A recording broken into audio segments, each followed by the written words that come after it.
High in the ancient mountain range, thunder rolls across the sky as Rugo the mighty dragon lets out a deafening roar. Trees shake, rocks tremble, birds scatter into the clouds. In the valley below, villagers freeze mid-step.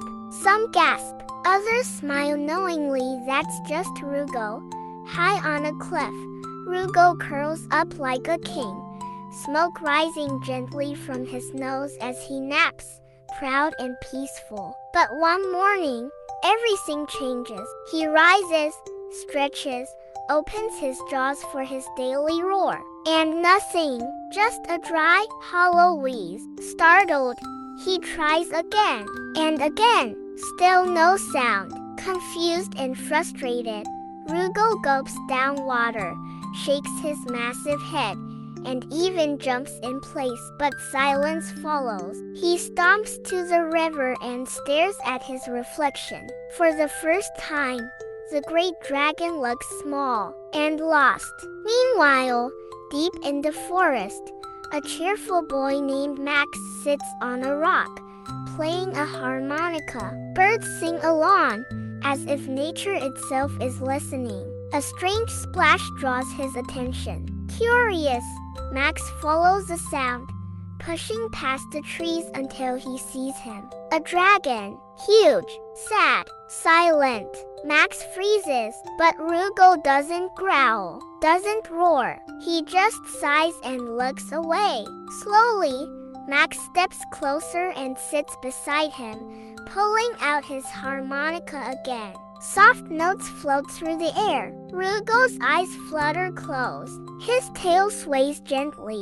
Max looks up and asks, "Why so sad?" Rugo opens his mouth, but still, no sound. Max thinks, then smiles. "Maybe you don't need to roar," he says. "Maybe you can sing." That idea lights a spark.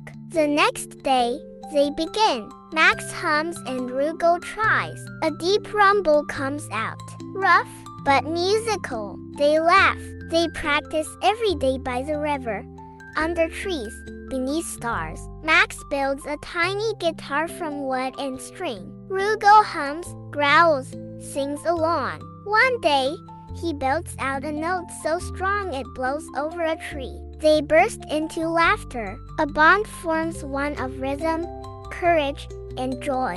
Then, one evening, the villagers hear a strange, beautiful sound drifting from the mountain. Not a roar, a song. Deep, powerful, emotional. Families gather, climbing the hill with wide eyes and open hearts. And there, on the cliff, stands Rugo singing proudly as Max conducts with both hands. The crowd is silent, then bursts into applause.